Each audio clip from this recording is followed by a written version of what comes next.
அப்படியே ஆயத்துல்லா அலி காமனி மரணித்து விட்டார் என்று ஆகிவிட்டால் கூட அது ஈரான் அதற்குரிய ஏற்பாடு செய்து வச்சிருக்கிறதா சொல்லியிருக்கிறாங்க. அவர் மௌத்தா போயிட்டார்னு சொல்லி சொன்னால் அதுக்குரிய ஒரு கமிஷனை போட்டிருக்கிறாங்க, கமிட்டி அமைச்சிருக்கிறாங்க, பாதுகாப்பு கவுன்சில் மாதிரி. அவங்க இன்னொரு ஹாமனியை தெரிவு செய்வாங்க, இல்லைன்னா அடுத்த கட்ட நிலைகளுக்கு போவாங்க. ஆனால் இதுவரைக்கும் ஹாமனி தொடர்பாக வெளிவந்திருக்கக்கூடிய தகவல்கள் இப்படித்தான் இருக்கிறது. இதை தாண்டி அவர் உண்மையிலேயே கொல்லப்பட்டுட்டாரு என்கிற விதமான செய்திகள் வருமாக இருந்தால், ஈரான் அதை உறுதிப்படுத்துமாக இருந்தால், அந்த செய்தியையும் உடனே உங்களுக்கு கொண்டு வந்து தர்றதுக்கு நம்ம தயாராக இருக்கிறோம். இதுவரைக்கும் ஈரான் அந்த செய்திகளை மறுத்து கொண்டே இருக்கிறது. பேரன்பிற்கினிய சகோதர சகோதரிகளை நம் அனைவர் மீதும் ஏக இறைவனுடைய அமைதியும் கருணையும் உண்டாகட்டுமாக என்கிற உயரிய பிரார்த்தனைகளோடு, நமக்கெல்லாம் தெரியும் ஈரான் மேல அமெரிக்கா ஒரு பயங்கரவாத தாக்குதலை ஆரம்பித்திருக்கிறது. குறிப்பாக இந்த தாக்குதலை முதலாக இஸ்ரேல் ஆரம்பித்திருந்தது. அமெரிக்காவும் இணைந்து கொண்டு 2 நாடுகளுமே சேர்ந்துதான் இந்த தாக்குதலை நடத்தி வருகிறார்கள். அது தொடர்பான தொடர் அப்டேட்டுகளை நம்ம உங்களுக்கு மத்தியில் தந்துகிட்டே இருக்கிறோம். அந்த அடிப்படையில் இந்த வீடியோவில் மேலதிகமாக இன்னும் பல செய்திகளை தெரிந்து கொள்ள இருக்கிறோம். இதற்கு முன்பதாக நம்ம ரஸ்மின் டாக்ஸ் என்கிற நம்முடைய சேனல்ல சவுதி மீதான தாக்குதல்கள், அதே போன்று பெஞ்சமின் நெத்தன்யாகு நாட்டை விட்டு வெளியேறி இருக்கக்கூடிய செய்திகள் உள்ளிட்ட பல செய்திகளோடு ஈரானிய இராணுவத்தினுடைய தாக்குதல்கள் காரணமாக அமெரிக்காவினுடைய ஒரு கப்பல் கடுமையாக அழிக்கப்பட்டிருக்கிறது. கிட்டத்தட்ட 200க்கும் மேற்பட்ட அமெரிக்கன் போர்சஸ் அதிலே கொல்லப்பட்டிருக்கிறார்கள் என்கிற செய்திகளும் வெளியாகி இருந்தது. அந்த செய்திகளை எல்லாம் தனி வீடியோவாக நம்ம வெளியிட்டிருக்கிறோம். பார்க்காத சகோதரர்கள் அதில் நீங்க பார்த்துக்கிறதோட நம்முடைய வாட்ஸ்அப் சேனல், அதே போன்று டெலிகிராம் சேனல் ரெண்டுலையுமே நீங்க இணைஞ்சிட்டீங்கன்னா இந்த வீடியோவுக்கு கீழே டிஸ்கிரிப்ஷன்ல அதனுடைய லிங்க் இருக்கும். நம்முடைய ஃபேஸ்புக்லையும் அதனுடைய லிங்க் இருக்குது. அதில் இணைஞ்சுக்கிட்டீங்கன்னா நிறைய ஈரான் மீதான தாக்குதல்கள், ஈரானுடைய பதிலடி தாக்குதல்கள் தொடர்பான வீடியோக்களை நம்ம அதில் பகிர்ந்துகிட்டே இருக்கிறோம். அவற்றையெல்லாம் நீங்கள் உடனுக்குடன் உண்மை செய்திகளை புரிந்து கொள்வதற்கு அது வாய்ப்பாக இருக்கும். ஏன்னா இதை பயன்படுத்தி நிறைய பொய்யான ஃபேக்கான செய்திகள் பரவக்கூடிய காரணத்தையும் நம்ம மனதிலே வைத்துக்கொண்டு உண்மை செய்திகளை மாத்திரம் அறிந்து கொள்ளுகிற ஒரு நிலைக்கு நாம் முன் வர வேண்டும். இதே நேரத்தில் இன்றைக்கு வெளியாகி இருக்கக்கூடிய பல செய்திகள்ல நம்பர் 1 செய்தியாக நம்ம பார்க்க வேண்டிய முக்கியமான ஒரு செய்தி என்னட்டா, ஈரானுடைய ஷியா மத ஆன்மீக தலைவராக இருக்கக்கூடிய நவீன ஈரானை கட்டமைப்பதற்கு முழு முயற்சியோடு செயல்பட்டவராக அறியப்படுகிற ஆயத்துல்லா அலி காமனி கொல்லப்பட்டிருக்கிறார் என்று சொல்லி வெளிப்படையாகவே அமெரிக்க அதிபர் டொனால்ட் ட்ரம்ப் அறிவித்திருக்கிறார். இது ஆரம்பமாக இஸ்ரேலிய பிரதமர் பெஞ்சமின் நெத்தன்யாகு அறிவிச்சிருந்தாரு. அந்த எதையாவது சொல்லிக்கிட்டு திரிவான் அந்த மாதிரி ஒரு செய்தியாக அது போய்கொண்டிருந்த நேரத்தில் தற்போது அமெரிக்க அதிபர் டொனால்ட் ட்ரம்ப் இதை வெளிப்படையாக சொல்லி இருக்கிறார். அது சொல்லும் போது என்ன சொல்றாருன்னு கேட்டா, ஈரானுடைய பல முக்கிய தலைவர்கள் கொல்லப்பட்டிருக்கிறார்கள் என்று நாங்கள் நம்புகிறோம். அதே போன்று ஆயத்துல்லா அலி காமனியையும் எங்களுடைய படைகள் கொன்றிருக்கின்றன என்று நாங்கள் நம்புகிறோம் என்று அவர் சொல்லி இருந்தாரு. இதே நேரத்தில் அவருடைய மேலதிகமான தகவல்கள் என்ன சொன்னார்னு கேட்டா, நிறைய தலைவர்கள், அந்த தலைவர்களுடைய பெயர்களை தற்போதைக்கு சொல்ல முடியாது என்று சொல்லியிருந்தார். பிற்பட்ட நேரத்தில் இஸ்ரேலுடைய ஊடக பேச்சாளர் ஒருவர் அந்த தலைவர்கள் என்று அவங்க நம்பக்கூடியவங்களுடைய பட்டியலை வெளியிட்டிருக்கிறார். இஸ்ரேலுடைய ராணுவ செய்தி தொடர்பாளராக செயல்படக்கூடியவர் தான் அந்த தகவல்களை வெளியிட்டிருக்கிறார். இந்த இடத்துல இஸ்ரேலுடைய ராணுவம் தொடர்பாக பேசியிருக்கக்கூடிய பேச்சாளர் சொல்லும் போது, ஈரானுடைய தேசிய பாதுகாப்பு கவுன்சிலுடைய முன்னாள் செயலாளரும் உச்ச தலைவர் காமனியினுடைய நெருங்கிய ஆலோசகருமாக இருக்கக்கூடிய அலி ஷம்கானி கொல்லப்பட்டிருக்கிறார் என்று சொல்லியிருந்தார். அலி ஷம்கானி சம்பந்தமாக ஏற்கனவே ஈரான் வெளியிட்ட அறிவிப்பை நம்ம கடந்த வீடியோலையும் சொல்லிட்டோம். அலி ஷம்கானி 11வது தடவை கொல்லப்பட்டிருக்கிறாரு என்றுதான் ஈரான் ஒரு கிண்டல் அறிவிப்பை சொல்லியிருந்தார்கள். அலி ஷம்கானியும் கொல்லப்படலை என்று சொல்லித்தான் ஈரான் இதுவரைக்கும் சொல்லுகிறது. அதே நேரத்தில் ஈரானுடைய இஸ்லாமிய புரட்சிகர காவலர் படை பிரிவு IRGC-யினுடைய படை தளபதியான முகமது பாக்பூரும் கொல்லப்பட்டிருக்கிறார் என்று இஸ்ரேல் சொல்லுகிறது. அதே போன்று ஈரானுடைய பாதுகாப்பு அமைச்சராக செயல்படுகிற அமீர் நசீர் சாதேவும் கொல்லப்பட்டிருக்கிறார் என்கிற செய்திகளையும் இஸ்ரேலுடைய சேனல் 12, அதே போன்று இஸ்ரேலி ஹயோம் உள்ளிட்ட பல முக்கிய ஊடகங்கள் இஸ்ரேலிய அரசாங்கத்தை மேற்கோள் காட்டி இந்த தகவல்களை சொல்லி இருக்கின்றன. முதலாவது நம்ம புரிஞ்சுக்கிற வேண்டிய விஷயம் என்னன்னு கேட்டா, ஈரானுடைய ஆன்மீக தலைவராக இருக்கிற ஆயத்துல்லா அலி காமனி கொல்லப்படவில்லை என்று சொல்லி மிக தெளிவாக ஈரான் மறுதளித்திருக்கிறது. ஈரானுடைய ஃபாரின் மினிஸ்டர் அப்பாஸ் அராக்சியிடத்துல NBC ஊடகம் இந்த கேள்வியை எழுப்பியிருந்தார்கள். அதற்கு அவர் சொல்லும் போது என்ன சொன்னார்னா, மிக தெளிவாக ஆயத்துல்லா அலி ஹாமனியும் பல முக்கிய தலைவர்களும் உயிரோடு ஆரோக்கியமாக பத்திரமாக இருக்கிறார்கள் என்கிற வார்த்தைகளை அவர் பயன்படுத்தி இருந்தார். உயிரோடு இருக்கிறார்கள், ஆரோக்கியமாக இருக்கிறார்கள், பத்திரமாக இருக்கிறார்கள் என்று ஈரானுடைய ஃபாரின் மினிஸ்டர் இதற்குரிய பதிலை சொல்லி இருக்கிறார். முதல் விஷயம். அதே நேரத்தில் ஈரானுடைய தஸ்னீம் நியூஸ் ஏஜென்சி, அதே போன்று மெஹர் நியூஸ் ஏஜென்சி, இர்னா உள்ளிட்ட பல முக்கியமான செய்தி நிறுவனங்கள் இந்த செய்தி நிறுவனங்கள் மிக தெளிவாக நாட்டினுடைய உச்ச தலைவர் ஆயத்துல்லா அலி ஹாமனி களத்தை கட்டுப்படுத்துவதில் உறுதியாக இருக்கிறார், உயிரோடு இருக்கிறார் என்று சொல்லியிருக்கிறார்கள். யுத்தத்தை அவர் தான் வழி நடத்துறாரு,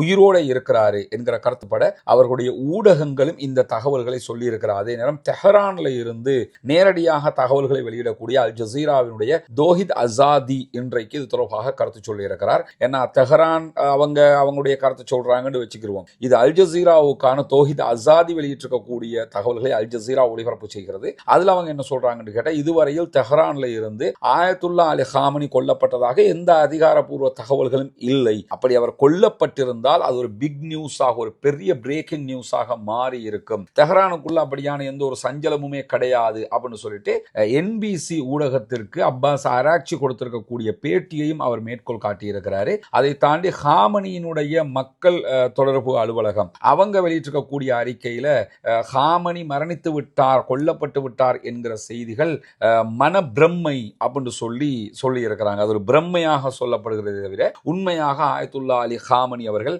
கொல்லப்படவில்லை. அவர்கள் உயிரோடு இருந்து இராணுவத்தையும் படையையும் நாட்டையும் வழிநடத்தி கொண்டிருக்கிறார்கள். அதே போன்று ஜனாதிபதி மசூத் பெசக்ஷியன் ஆரோக்கியமாகவும் நல்ல முறையிலும் இருக்கிறார். அதே நேரத்தில் ஈரானிய பாராளுமன்ற சபாநாயகர் மிக தெளிவாக இருக்கிறார் என்று அவங்க சொன்ன லிஸ்டுகளுக்குள்ள உள்ள செய்திகள் சொல்லப்பட்டிருக்கிறார். அதே நேரம் இன்னொன்று கவனிங்க, பெஞ்சமின் நெதன்யாஹூ தெளிவாக பேசும்போது என்ன சொல்றாருன்னு கேட்டா, ஆயத்துல்லா அலி ஹாமனியை கொன்னுட்டோம் அப்படிங்கிறாரு. அதே போன்று அமெரிக்க அதிபர் டொனால்ட் ட்ரம்ப்பும் அதை சொல்றாரு. அதே நேரத்தில் இஸ்ரேலுடைய செய்தி தொடர்பாளர், ராணுவ செய்தி தொடர்பாளர், மீடியா ஸ்போக் பர்சன் சொல்லும் போது அவர் எந்த இடத்துலயுமே ஆயத்துல்லா அலி ஹாமனியை கோட் பண்ணல. அப்ப இவங்க எதை அடிப்படையா வச்சு சொல்றாங்கன்னு கேட்டா, இவர்களுடைய முதல் அட்டாக்ல சென்டகாம் வெளியிட்டிருக்கக்கூடிய வீடியோ வெளியாகி இருக்கிறது. அமெரிக்கா எங்கெங்கெல்லாம் தாக்குதல் நடத்தி இருக்கிறாங்கன்னு. அதுல அமெரிக்கா தாக்குதல் நடத்திய இடங்களாக ஒரு இடம் காட்டப்படுகிறது. ஒன்று ஈரானுடைய ராணுவ மையம் ஒன்று காட்டப்படுகிறது. இரண்டாவதாக ஈரானுடைய ஏவுகணை ஏவுகிற ஒரு வெஹிக்கிள் காட்டப்படுகிறது. அதே போன்று ஈரானுடைய இன்னும் சில இடங்கள் காட்டப்படுகிறது. இப்படி சில இடங்களை காட்டுறாங்க. அதுல ஒன்றாகத்தான் ஆயத்துல்லா அலி ஹாமனியினுடைய வாசஸ்தலமும் தாக்குதலுக்குள்ளாகி இருக்குன்னு சொல்றாங்க. ஆயத்துல்லா அலி ஹாமனி அந்த வாசஸ்தலத்தில் இருக்கல, எந்த தலைவர்களும் அந்தந்த இடத்துல இருக்கல என்று சொல்லி ஆல்ரெடி ஈரான் அறிவித்திருக்கிறது. எனவே இவங்க அந்த பில்டிங் அட்டாக் பண்ணதை வச்சு, இடத்தை அட்டாக் பண்ணதை வச்சு அவர் கொல்லப்பட்டிருக்கலாம் என்கிற ஒரு ஊகத்தை ஒரு செய்தியாக சொல்லிக் கொண்டிருக்கிறார்கள். அப்படியே ஆயத்துல்லா அலி ஹாமனி மரணித்து விட்டார் என்று ஆகிவிட்டால் கூட அது ஈரான் அதற்குரிய ஏற்பாடு செய்து வச்சிருக்கிறதா சொல்லியிருக்கிறாங்க. அவர் மௌத்தா போயிட்டார் என்று சொன்னா அதுக்குரிய ஒரு கமிஷனை போட்டிருக்கிறாங்க, கமிட்டி அமைச்சிருக்கிறாங்க, பாதுகாப்பு கவுன்சில் மாதிரி. அவங்க இன்னொரு ஹாமனியை தெரிவு செய்வாங்க, இல்லைன்னா அடுத்த கட்ட நிலைகளுக்கு போவாங்க. ஆனால் இதுவரைக்கும் ஹாமனி தொடர்பாக வெளிவந்திருக்கக்கூடிய தகவல்கள் இப்படித்தான் இருக்கிறது. இதை தாண்டி அவர் உண்மையிலேயே கொல்லப்பட்டுட்டாரு என்கிற விதமான செய்திகள் வருமாக இருந்தால், ஈரான் அதை உறுதிப்படுத்தமாக இருந்தால், அந்த செய்தியையும் உடனே உங்களுக்கு கொண்டு வந்து தர்றதுக்கு நம்ம தயாராக இருக்கிறோம். இதுவரைக்கும் ஈரான் அந்த செய்திகளை மறுத்து கொண்டே இருக்கிறது. பொறுத்திருந்துதான் பார்க்க வேண்டும் அதனுடைய உண்மைத்தன்மை எந்த அளவுக்கு இருக்க போகிறது என்பதை. ஈரான் மறுக்கிறது, அவர் நலமாக இருக்கிறார், அவர் வழிநடத்தி கொண்டிருக்கிறார் என்று ஈரானுடைய எல்லா ஊடகங்களும் இந்த செய்தியை தான் இதுவரைக்கும் சொல்லிக் கொண்டிருக்கிறார்கள். நம்ம அந்த ஊடகங்கள் சொல்லக்கூடிய செய்தியை தான் உங்களுக்கு சொல்ல முடியும். ஆனால் வெஸ்ட் மீடியாக்கள், மேற்கு ஊடகங்களும் வெளிப்படையாக அமெரிக்க அதிபர் டொனால்ட் ட்ரம்ப், நெதன்யாஹூ உள்ளிட்டவர்களும் ஆயத்துல்லா அலி ஹாமனியை கொன்னுட்டோம் அப்படின்னு சொல்லி தான் சொல்றாங்க.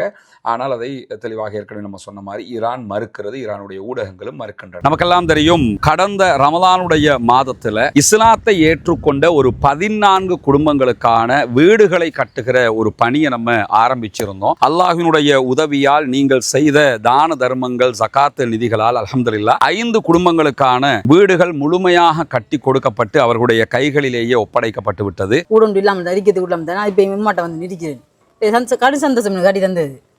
இது உங்களோட வீடு, இனி பௌமி வேலை நடக்குதாண்டெல்லாம் பார்க்க வர மாட்டார், வேலையெல்லாம் முடிச்சிட்டோம் நாங்க. சரிதானே? உங்களுக்கு எப்படிமா? சந்தோஷமா? நிறைய பேருக்கு உதவி செஞ்சிருக்காங்க, அவங்களுக்கு என்ன சொல்ல நினைக்கிறீங்க?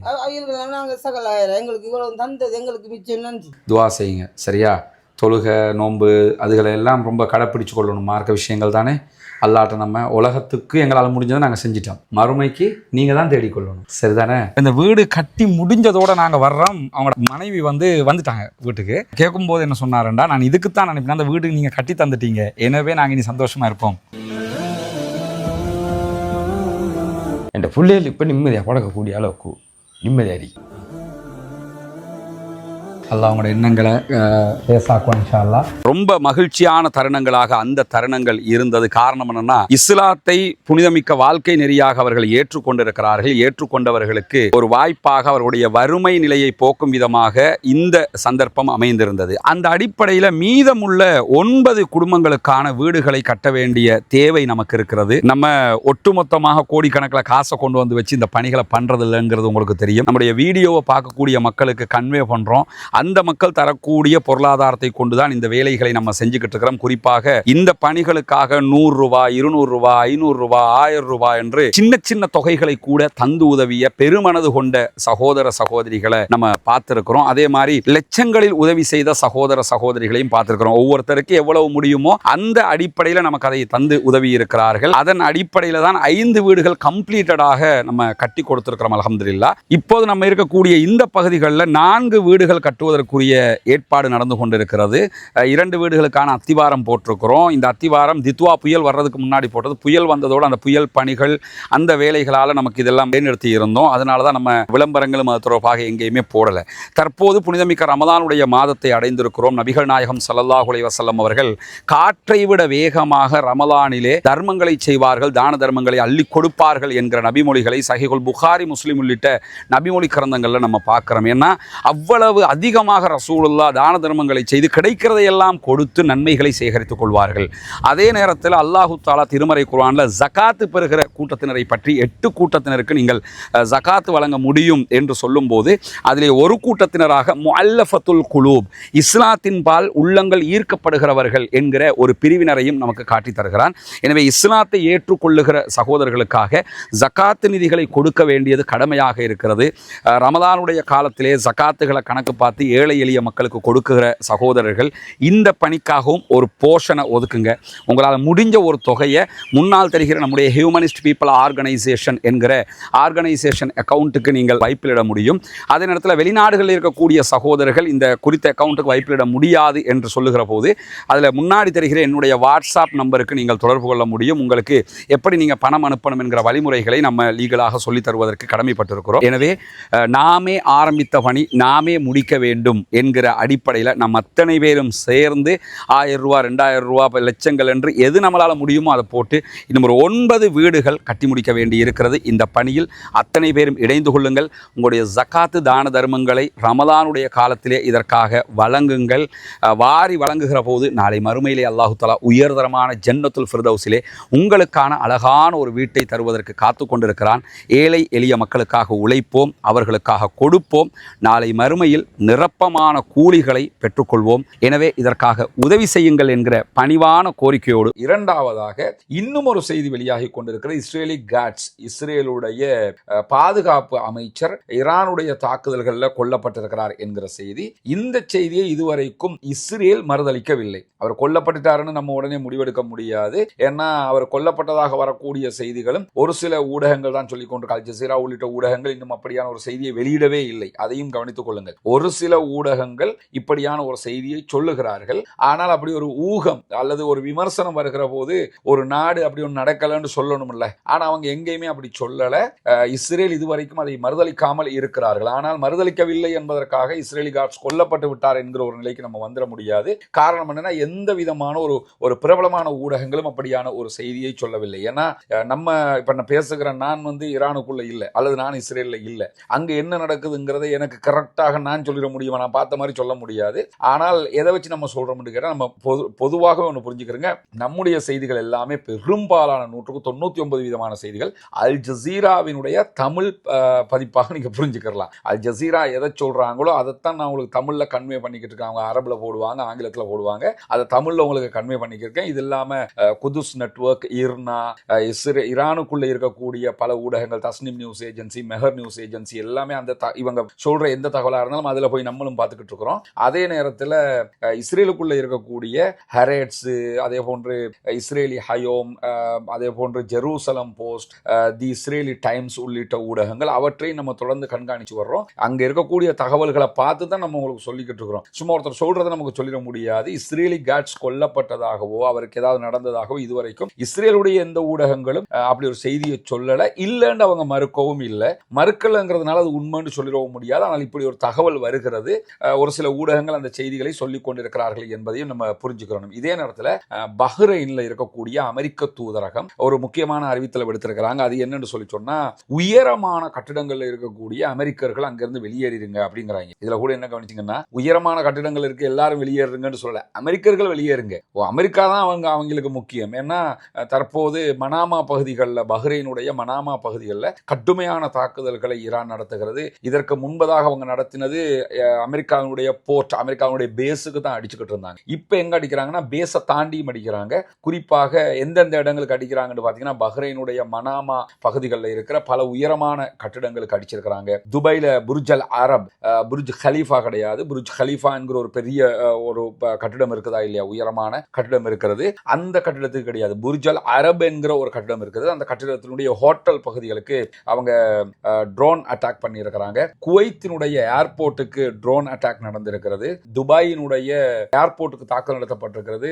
அது டெர்மினல் 3 என்கிற கேள்விகள் எல்லாம் சில பேர் கேட்டுக்கொண்டு இருக்கிறீங்க. டெர்மினல் 3 என்பது வெளிப்படையாக சொல்லவில்லை. ஆனால் துபாயினுடைய விமான நிலையத்துக்கு தாக்குதல் நடத்தப்பட்டிருக்கு. நம்முடைய டெலிகிராம் சேனல்ல தொடர்பான வீடியோக்களை நம்ம வெளியிட்டிருக்கிறோம். இது எல்லாமே அரபு நாடுகள் இருக்கக்கூடிய பேஸுகளை இலக்கு வைத்து ஈரான் தாக்குதல் நடத்துகிறது. பேஸை தாண்டி அவங்க தாக்குதல் நடத்துகிற இடங்கள் கூட எந்த இடங்களாக இருக்குதுன்னு சொல்லி சொன்னா, அமெரிக்கர்கள் தங்கி இருக்கக்கூடிய இடங்களாக இருக்கிறது. அமெரிக்காவுடைய பஹ்ரைனுக்கான தூதுவராலயம் வெளியிட்டிருக்கக்கூடிய அவங்க எக்ஸ்ல ஒரு அறிவித்தல் வெளியிட்டிருக்கிறாங்க. அதுல என்ன சொல்றாங்கன்னா, பஹ்ரைன்ல இருக்கக்கூடிய உயரமான கட்டிடங்கள்ல ஈரானிய ட்ரோன்கள் தாக்குதல் நடத்துகிறது உறுதிப்படுத்தப்பட்டிருக்கிறது. எனவே அந்த மாதிரி உயரமான இடங்கள்ல யாரும் இருக்காதீங்க அப்படின்னு சொல்லி, உயரமான இடங்கள் இருக்காதீங்க, கீழே போனா மட்டும் விட்டுருவானா, அவனே கரெக்டா எங்க இருக்குன்னு தெரிஞ்சுக்கிட்டு தான் அடிச்சுக்கிட்டு இருக்கிறான். அப்ப கீழே போனா விட்டுற மாட்டான். அதனால என்ன, இந்த அரபு நாடுகள்ல இருக்கக்கூடிய பகுதிகள் மேல அவங்க ஆல்ரெடி சொல்லிட்டாங்க நாங்க தாக்குதல் நடத்துவோம்னு, அதே மாதிரி தாக்குதல் நடத்திக்கிட்டு இருக்காங்க. சில மேதாவிகள் என்னன்னு சொல்லி சொன்னா, அரபு நாடுகள் எங்குமே, அரபு நாட்டில் இருக்கக்கூடிய எந்த பேஸ்ல இருந்தும் ஈரானை அமெரிக்கா தாக்கல, அப்படி இருக்கும்போது அரபு நாடுகளை ஈரான் தாக்குகிறது என்றெல்லாம் அந்த இப்ப கிளம்பிட்டாங்க கொஞ்சம் பேர், இந்த கீபோர்டில் போராளிகள் கொஞ்சம் பேர் கிளம்பியிருக்கிறாங்க. அந்த ஜால்ரா அடிக்கக்கூடிய கூட்டம், அவங்க சொல்லக்கூடிய காட்சியை நீங்க பார்க்கலாம். ஈரான் எங்கேயுமே அரபு நாடுகளுக்கு உள்ள போய் அட்டாக் பண்ணல, எல்லாமே அமெரிக்கர்கள் இருக்கக்கூடிய இடங்களை தான் அவங்களும் அடிச்சிருக்காங்க. அமெரிக்காவோட தான் அவங்களுக்கு சண்டையை தவிர அரபு நாடுகளோட கிடையாது என்கிறத சாதாரணமா சின்ன பிள்ளையும் புரிஞ்சுக்கிறோம், இது அவங்களும் புரிஞ்சுக்கிடுவாங்கன்னு நான் நினைக்கிறேன். இதை தாண்டி நீங்க இன்றைக்கு வந்திருக்கக்கூடிய இன்னும் ஒரு முக்கியமான செய்தி என்னன்னு கேட்டா, ஹவுதீஸ் அமைப்பினுடைய தலைவர் ஒரு அறிக்கை வெளியிட்டிருக்கிறாரு. அந்த அறிக்கையில் அவரு அமெரிக்கா தளங்களை தாக்குவதற்கான அனைத்து உரிமைகளும் ஈரானுக்கு இருக்கிறது என்கிற ஒரு செய்தியை சொல்லியிருக்கிறாரு. அது மட்டுமல்லாம இந்த அமெரிக்காவினுடைய ஆக்கிரமிப்பு தாக்குதல்கள், ஈரான் மேல அமெரிக்கா கிட்டத்தட்ட 20 இடங்களுக்கு தாக்குதல் நடத்தியிருக்கிறாங்க. அமெரிக்காவினுடைய 15 இடங்களுக்கு ஈரான் தாக்குதலை நடத்தி இருக்கிறது. 14 போர்ட்டுகள், தளங்களுக்கு தாக்குதல் நடத்தி இருக்கிறாங்க. ஒரு கப்பலுக்கு அடிச்சிருக்கிறாங்க. இப்படி 15 இடங்களுக்கு ஈரான் அடிச்சிருக்கிறாங்க. 20 இடங்களுக்கு ஈரான் மேல அமெரிக்காவும் இஸ்ரேலும் தாக்குதல் நடத்தியிருக்கிறாங்க. அதுல இஸ்ரேல் நடத்திய மிகப்பெரிய அநியாயம், அவன் தான் கொலை செய்யறதுல உச்சகட்டத்தில் இருப்பாங்கல்ல, அதுல மிகப்பெரிய அநியாயம் என்ன, ஈரான்ல இருக்கக்கூடிய ஸ்கூல் மேல நடத்தப்பட்ட தாக்குதல் இதுவரைக்கும் 80க்கு மேற்பட்ட அப்பாவி குழந்தைகள் கொல்லப்பட்டிருப்பது உறுதிப்படுத்தப்பட்டிருக்கிறது. அதே போன்று ஹவுதீஸுடைய தலைவர்கள் சொல்லும் போது என்ன சொல்றாங்கன்னா, ஈரான் மேல நடத்தப்படுகிற தாக்குதலை பற்றி ஈரானிய குடியரசு, ஈரானுடைய அரசாங்கம் எந்த கவலையும் படப்போவது கிடையாது. ஏன்னா அது ரொம்ப சக்தி வாய்ந்தது, அதனுடைய நிலைப்பாடுகள் எல்லாமே வலுவானது, எனவே அவர்கள் தீர்க்கமான பதிலடி கொடுப்பார்கள் அப்படிங்கிறாங்க. ஆனா அவர்களுடைய அறிவிப்புல எந்த இடத்துலையுமே நாங்க இந்த உடனே களத்துக்கு வந்துட்டோம், நாங்க அடுத்து அட்டாக் பண்ண போறோம், இந்த மாதிரி எதுவுமே சொல்லல. அதற்கான காரணம் இன்னும் அவர்களுக்கு ஈரான் அந்த தேவையை உருவாக்கவில்லை என்று தான் நம்ம புரிஞ்சுக்கிறோம். ஈரான் எங்கேயுமே நீங்க அட்டாக் பண்ணுங்க என்று எதுவுமே சொல்லியிருக்க மாட்டாங்க. இன்னொன்று, அந்த தேவை இதுவரைக்கும் ஈரானுக்கு வந்திருக்காது. நாங்களே இப்ப பாத்துக்கிறோம், தேவைப்பட்டா நீ வான்னு சொல்லியிருப்பாங்கிறதுனால இதுவரைக்கும் ஹவுதீஸ் அட்டாக் பண்ணவும் கிடையாது, ஹிஸ்புல்லாக்கள் அட்டாக் பண்ணவும் கிடையாது, கதாயிபு ஹிஸ்புல்லா என்கிற ஈராக்ல இருக்கக்கூடிய அமைப்பு அட்டாக் பண்ணவும் கிடையாது. யாருமே ஈரானுக்கு ஆதரவாக எந்த தாக்குதலையும் இன்னும் நடத்தல. ஏன்னா யுத்தம் இப்பதான் ஆரம்பிச்சிருக்குது, அந்த அடுத்த கட்டம் போகும்போது அடுத்தடுத்து வரும். இப்படி ஒரு அறிவிப்பை ஹவுதீஸுடைய தலைவர்கள் விடுத்திருக்கிற ஒரு காட்சியை நம்ம பார்க்க முடிகிறது. அதே நேரத்தில் டெல் அவீவ் மேல மரண மாஸ் தாக்குதல்களை நடத்தி இருக்கிறது ஈரான் என்றே சொல்ல வேண்டும். அது சம்பந்தப்பட்ட சில வீடியோக்களை நம்முடைய வாட்ஸ்அப், டெலிகிராம் சேனல்களில் போட்டிருக்கிறோம், நீங்க பார்க்க முடியும். கடுமையான தாக்குதல்கள் இஸ்ரேலுடைய பாதுகாப்புத்துறை சார்ந்த இடங்கள் மேலதான் அட்டாக் நடத்தப்பட்டிருக்கிறது. இந்த இடத்துல தான் இஸ்ரேலுடைய அதாவது டிஃபென்ஸ் மினிஸ்டர் கொல்லப்பட்டிருப்பாரோ என்கிற ஒரு சந்தேகம் வலுக்கிற இடமாக இருக்கிறது. ஏன்னா டிஃபென்ஸை அந்த டிஃபென்ஸ் பண்ணுகிற இடங்களை நோக்கித்தான் அட்டாக்கே பண்ணியிருக்கிறாங்க. குறிப்பாக டெல்லவிவ்ல இருக்க டெல்லவிவ் இஸ்ரேலுடைய தலைநகரம். இந்த தலைநகரில் இருக்கக்கூடிய சன்ன நெருக்கடி மிக்க ஒரு முக்கியமான இடம் தான் குஸ்தான். இந்த குஸ்தான் பகுதிகளில் பல இடங்கள் அட்டாக் பண்றாங்க. குஸ்தான் மேல மட்டுமல்ல, குஸ்தான்லயே பல இடங்கள் அட்டாக் பண்றாங்க. இதுவரைக்கும் வெளியாகி இருக்கக்கூடிய தகவல்கள் பிரகாரம் 20க்கு மேற்பட்டவர்கள் கொல்லப்பட்டிருக்கிறார்கள் இஸ்ரேலுக்குள்ள என்கிற தகவல்கள் வந்திருக்கிறது. இஸ்ரேலுடைய ஊடகங்கள் 7 பேர் கொல்லப்பட்டிருக்கிறாங்க என்கிற செய்திகளை சொல்றாங்க. அதே நேரத்தில் ஹரேட்ஸ் உள்ளிட்ட ஊடகங்கள் 20க்கு மேற்பட்டவர்கள் கொல்லப்பட்டிருக்கிறார்கள் என்கிற செய்திகளை சொல்லுகிறார். அதே நேரம் பல கட்டிடங்களும் வாகனங்களும் கடுமையாக சேதத்துக்குள்ளாகி இருக்கிறது என்கிற செய்திகளை ஹரேட்ஸ் வெளியிடுறாங்க. அல் ஜசீராவினுடைய செய்தி பிரகாரமும் உள்ளுக்குள்ள நடத்தப்பட்ட கடுமையான தாக்குதல்கள்ல மிக பிரபலமான பல கட்டிடங்கள் தாக்குதலுக்கு உள்ளாகி இருக்கிறது என்கிற செய்திகளோட ஐஆர்ஜிசி வெளியிட்டிருக்கக்கூடிய ஈரானுடைய புரட்சிகர இஸ்லாமிய படைப்பிரிவு வெளியிட்டிருக்கக்கூடிய செய்திகளை மேற்கோள் காட்டியிருக்கிறது இர்னா நியூஸ் ஏஜென்சி. அவங்க என்ன சொல்றாங்கன்னா, தற்போது இப்பொழுது நடத்தக்கூடிய இந்த தாக்குதல் ட்ரூ பிராமிஸ் 4 என்கிற ஒரு தாக்குதல் தான். True promise 1, true promise 2, true promise 3 முடிஞ்சிருச்சு. இப்ப ட்ரூ பிராமிஸ் 4 தான் இந்த யுத்தத்துல ஈரான் நடத்துகிற இந்த யுத்தத்துக்கு பெயர் வச்சிருக்கிறாங்க. இந்த தாக்குதல்கள்ல இதுவரைக்கும் நான்காவது தாக்குதல்கள், 4வது வேவ் அலை தாக்குதல்களை சற்று நேரத்துக்கு முன்பதாக ஈரான் இஸ்ரேலுக்கு எதிராக ஆரம்பித்திருக்கிறது. அந்த அடிப்படையில் நீங்க பாத்தீங்கன்னு சொன்னா ஹைஃபா துறைமுகத்தில் இருக்கக்கூடிய இஸ்ரேலுடைய கடற்படை தளம் கடுமையாக தாக்குதலுக்குள்ளாகி இருக்கிறது. ஹைஃபாவில் இருக்கக்கூடிய இஸ்ரேலிய ஆக்கிரமிப்பு அரசாங்கத்தினுடைய போர்க்கப்பல்கள் சிலதின் மீதும் ஈரான் தாக்குதல்களை நடத்தி இருக்கிறது. ரமத் டேவிட் விமானப்படை தளத்தின் மீது ஈரான் தாக்குதல்களை நடத்தி இருக்கிறது. கிரியாத் பகுதிகளில் இருக்கக்கூடிய இஸ்ரேலிய ஆக்கிரமிப்பு அரசாங்கத்தினுடைய போர் அமைச்சகம், வார் மினிஸ்ட்ரி தனியா ஒன்று வச்சிருக்கிறாங்க. அந்த மினிஸ்ட்ரி மேலையும் அவங்க அட்டாக் பண்றாங்க. எனவே அங்கு இஸ்ரேலி கார்ட்ஸ் இருந்திருந்தால் என்ன நடந்திருக்கும் என்கிற ஒரு கேள்வி இருக்கிறது. ஏன்னா ஆயத்துல்லா அலி காமனியினுடைய உத்தியோகபூர்வ வாசஸ்தலத்தை அட்டாக் பண்ணிட்டு ஆயத்துல்லா அலி காமனியை கொண்டுட்டோம்னு சொல்றாங்கல்ல, அதே மாதிரி இந்த வார் மினிஸ்ட்ரிக்கு அடிச்சுட்டு ஈரான் என்ன சொல்லலாம்னா, நாங்க இவரை கொண்டுட்டோம்னு சொல்லலாம். ஆனா ஈரான் எங்கேயுமே நாங்க அமைச்சரை கொண்டுட்டோம்னு சொல்லல. ஆனால் அந்த அமைச்சு தாக்கப்பட்டிருக்கிற காரணத்தினால இஸ்ரேலுடைய பாதுகாப்பு அமைச்சர் கொல்லப்பட்டிருக்கலாம் என்கிற செய்திகள் தற்போது உருவாக ஆரம்பித்திருக்கிறது. ஆனா நம்ம ஏற்கனவே அதுக்குரிய விளக்கத்தை சொல்றோம். அந்த மாதிரி அதை புரிஞ்சுக்கிறோம். உண்மையான கொல்லப்பட்டுட்டாருன்னா அவங்க சொல்ற வரைக்கும் நம்ம அதை உறுதிப்படுத்த முடியாது. அவங்க தான் அதை சொல்லணும். அதை தாண்டி பெய்த் ஹமாஷா என்கிற பகுதிகளில் இருக்கக்கூடிய ராணுவ தொழில்துறை குடியிருப்புகள், அங்க ராணுவத்தை சேர்ந்தவங்க தான் அந்த ஏரியாவில் இருப்பாங்க போல, அந்த ஏரியா மேலையும் கடுமையான தாக்குதல்களை ஈரான் நடத்தி இருக்கிறது. அதே போன்று ஸ்டுட்டின் என்கிற ஒரு பகுதி, இது சென்ட்ரல் பகுதிகள், அதாவது இஸ்ரேலுடைய இங்க ராணுவ தொழில்துறை மையங்கள், ஆயுத தயாரிப்பு கூடங்கள் இருக்கிறது. இந்த பகுதிகள் மேலேயும் ஈரான் கடுமையான தாக்குதல்களை நடத்தி கொண்டிருக்கிறது என்கிற செய்திகள் வெளியாகி இருக்கிறது. எனவே இந்த நிமிடம் வரைக்கும் வந்திருக்கக்கூடிய பல முக்கியமான செய்திகளைத்தான் உங்களோடு பகிர்ந்து கொண்டிருக்கிறோம். நிறைய பொய்யான போலியான செய்திகள் பரவி கொண்டிருக்கிறது. அவற்றை தயவு செய்து நம்பி பரப்பி கொண்டிருக்காதீர்கள். வெளிவருகிற 2 தரப்பும் சொல்லக்கூடிய செய்திகளை மட்டும் தான் நம்ம சொல்ல முடியும். அல் ஜசீரா சொல்லக்கூடிய செய்திகளை உங்களுக்கு நாங்கள் எடுத்து சொல்லிக் கொண்டிருக்கிறோம். அதை தாண்டி ஈரானுக்குள்ள இருக்கக்கூடிய இர்னா, அதே போன்ற Tasnim news agency, Mehr news agency, Fars news agency உள்ளிட்ட நியூஸ் ஏஜென்சிகள் சொல்லக்கூடிய தகவல்களை உங்களுக்கு நம்ம தந்துகிட்டு இருக்கிறோம். இஸ்ரேலிய தகவல்களை இஸ்ரேலுடைய சேனல் 20, அதே போன்று சேனல் 30, சேனல் 40 என்று சொல்லி நிறைய சேனல்கள் இருக்கிறது. அதே போன்று இஸ்ரேலுடைய ஹெரட்ஸ் இருக்கிறாங்க, இஸ்ரேலி டைம்ஸ் இருக்கிறாங்க, எடியோ தஹரனோத் இருக்கிறாங்க. இது மாதிரி அவங்க சொல்லக்கூடிய அங்க இருக்கக்கூடிய நியூஸ் ஏஜென்சிகள் சொல்லக்கூடிய தகவல்களையும் உங்களுக்கு நாம தந்து கொண்டிருக்கிறோம். அமெரிக்க அதிபர் டொனால்ட் ட்ரம்ப் ஆயத்துல்லா அலி காமனி கொல்லப்பட்டிருக்கிறார் என்று சொன்னாலும் ஈரான் அதை இந்த நிமிடம் வரைக்கும் மறுத்து கொண்டிருக்கிறது.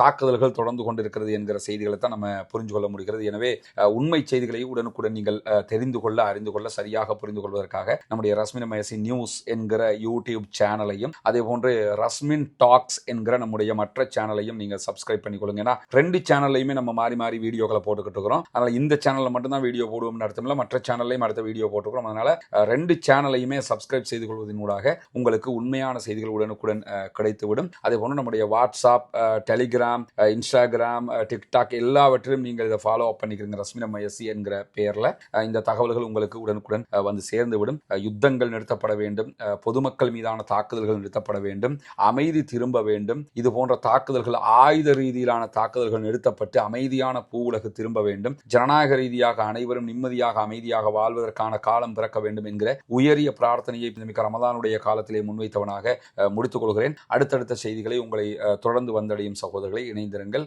வாஹர் தஅவானா அல்ஹம்துலில்லாஹி ரப்பில் ஆலமீன்.